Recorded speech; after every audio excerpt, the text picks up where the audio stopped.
வணிகர்களின் கோரிக்கைகளை திமுக செயல் தலைவர் மு.க.ஸ்டாலின் நிறைவேற்றித் தர வேண்டும் என வணிகர் சங்கங்களின் பேரமைப்பு தலைவர் விக்ரமராஜா கோரிக்கை விடுத்திருக்கிறார்.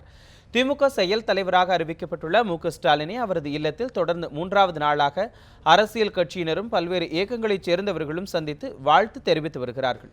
இன்று காலை மு.க.ஸ்டாலினை தனது சங்க நிர்வாகிகளுடன் சந்தித்து வாழ்த்து தெரிவித்த வணிகர் சங்கங்களின் பேரமைப்பு தலைவர் விக்ரமராஜா வணிகர்களின் கோரிக்கைகளை நிறைவேற்றித் தர வேண்டும் என கேட்டுக்கொண்டார்.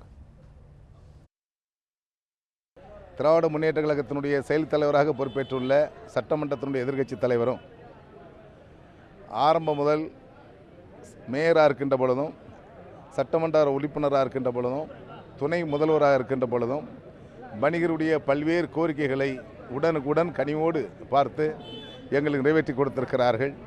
அந்த அடிப்படையில் ஒரு பெரிய அரசியல் கட்சியினுடைய தலைமை பொறுப்பை ஏற்று நடத்தக்கூடிய வாய்ப்பை பெற்றமைக்கும் அவர் இன்னும் பல்வேறு நன்மைகளை செய்ய வேண்டும் என்று கேட்டு தமிழ்நாடு வணிகர்களுடைய பேரமைப்பின் சார்பாக எங்களுடைய வாழ்த்துக்களை நாங்கள் தெரிவித்துக் கொள்கிறோம்.